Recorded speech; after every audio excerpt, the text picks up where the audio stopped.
गौरानंदन गणेश की सदा ही जय हो। प्रथम पूज्य गणेश की सदा जय हो। प्यारे भक्तों, आज की कथा की कड़ी में हम आपको अत्यंत ही रोचक कहानी सुनाने जा रहे हैं, जिसके द्वारा गणपति जी महाराज को मोदक प्रिय होने का वरदान मिला। और ये वरदान के पीछे जो कारण था वो भी सुनाएंगे, तो हमारे साथ कथा के अंत तक बने रहें। तो भक्तों, माता पार्वती द्वारा गणेश जी को मोदक प्रिय होने और उसका वरदान देने के पीछे एक अत्यंत मधुर और ज्ञानवर्धक कथा है। ये कथा बताती है कि कैसे एक साधारण सा दिखने वाला मिष्ठान गणेश जी की बुद्धिमत्ता और माता के वात्सल्य का प्रतीक बन गया। आइए इस लीला को विस्तार पूर्वक सुनिए। एक बार माता पार्वती के पिता हिमालय और माता मैना कैलाश आए। वे अपने साथ एक अत्यंत दिव्य और चमत्कारी मोदक लेकर आए थे। इस मोदक की विशेषता यह थी कि इसे जो भी खाएगा वह समस्त कलाओं, शास्त्रों और विद्याओं में निपुण हो जाएगा। वह अमरता और परम ज्ञान को प्राप्त करेगा। माता पार्वती के 2 पुत्र थे, कार्तिकेय और गणेश। दोनों ही बालक उस मोदक को पाना चाहते थे। माता पार्वती किसी एक के साथ पक्षपात नहीं करना चाहती थी, क्योंकि वे दोनों पुत्रों से समान प्रेम करती थी। उन्होंने दोनों बालकों के सामने एक शर्त रखी, ताकि उनकी योग्यता के आधार पर उन्हें मोदक दिया जाए। दोनों बालक मोदक की होड़ में माता की शर्त को मानने के लिए तैयार हो गए। शिव और पार्वती ने दोनों पुत्रों को अपने पास बुलाया और एक प्रतियोगिता की घोषणा की। उन्होंने कहा, तुम दोनों में से जो भी अपने वाहन पर सवार होकर पूरे ब्रह्मांड की परिक्रमा सबसे पहले करके वापस लौटेगा, वही इस दिव्य फल का अधिकारी होगा और उसे प्रथम पूज्य भी माना जाएगा। शर्त सुनते ही स्वामी कार्तिकेय स्फूर्ति से अपने वाहन मयूर पर सवार हुए और बिजली की गति से पृथ्वी की परिक्रमा करने लगे। वे रास्ते में आने वाली सभी तीर्थों, पर्वतों और समुद्रों को पार करते हुए तेजी से आगे बढ़ने लगे। उन्हें अपनी शक्ति और गति पर पूर्ण विश्वास था कि गणेश जी अपने भारी शरीर और मूषक की सवारी से उनसे कभी नहीं जीत पाएंगे। दूसरी ओर गणेश जी शांत खड़े रहे। उन्होंने अपनी सूक्ष्म बुद्धि से विचार किया। उन्होंने देखा कि उनका वाहन मूषक बहुत छोटा है और वे स्वयं भारी शरीर वाले। इस प्रकार कार्तिकेय को गति में हराना असंभव है। तभी उन्हें शास्त्रों का वह सत्य याद आया कि माता पिता के चरणों में ही समस्त ब्रह्मांड का वास है। तो उन्होंने माता पार्वती और पिता शिव को एक साथ एक ऊंचे आसन पर बैठने का निवेदन किया।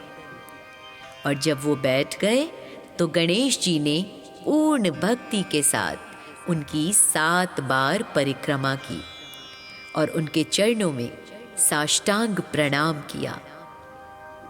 जैसे ही गणेश जी ने परिक्रमा पूरी की, भगवान शिव ने मुस्कुराते हुए पूछा, पुत्र गणेश, तुम तो कहीं गए ही नहीं, फिर तुम इस फल के अधिकारी कैसे हुए? गणेश जी ने बड़ी विनम्रता से उत्तर दिया, पिताश्री, शास्त्रों के अनुसार माता पिता की सेवा और उनकी परिक्रमा करना पूरी पृथ्वी की परिक्रमा करने के समान है। मेरे लिए तो आप दोनों ही साक्षात ब्रह्मांड हैं। जब मैंने आपकी परिक्रमा कर ली तो मेरी पृथ्वी की परिक्रमा स्वतः ही पूरी हो गई।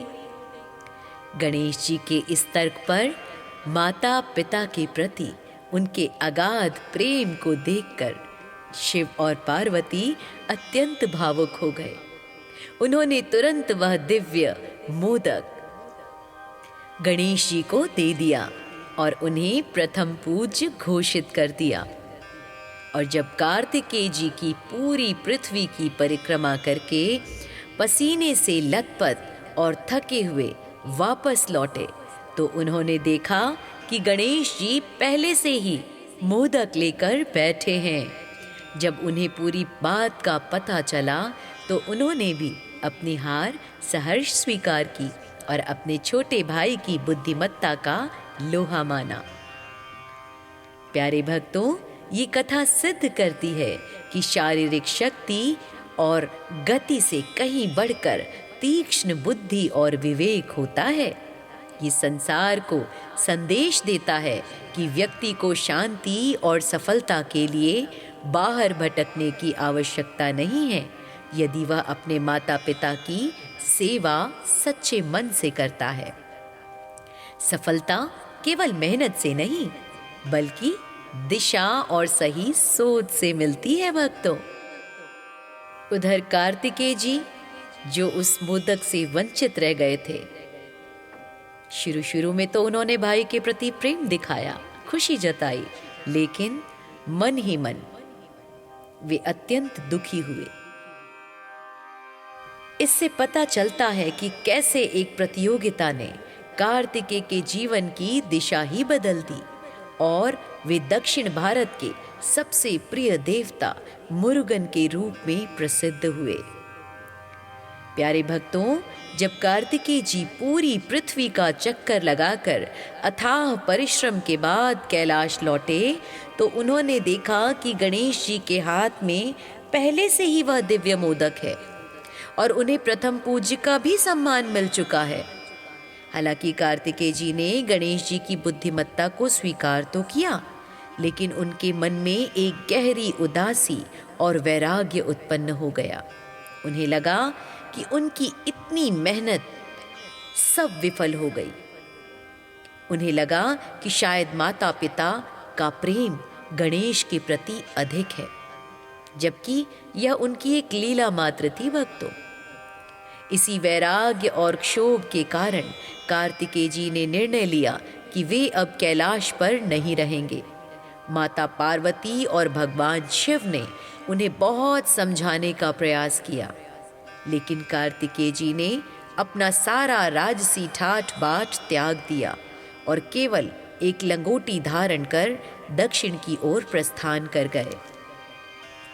वे दक्षिण भारत के क्रौंच पर्वत, जिसे अब पलानी हिल्स या स्कंदगिरी के नाम से जाना जाता है, पर जाकर रहने लगे। वहां उन्होंने कठोर तपस्या शुरू की। वहां उन्होंने अपना नाम सुब्रमण्यम और मुरुगन अर्थात अत्यंत सुंदर यह नाम धारण किया।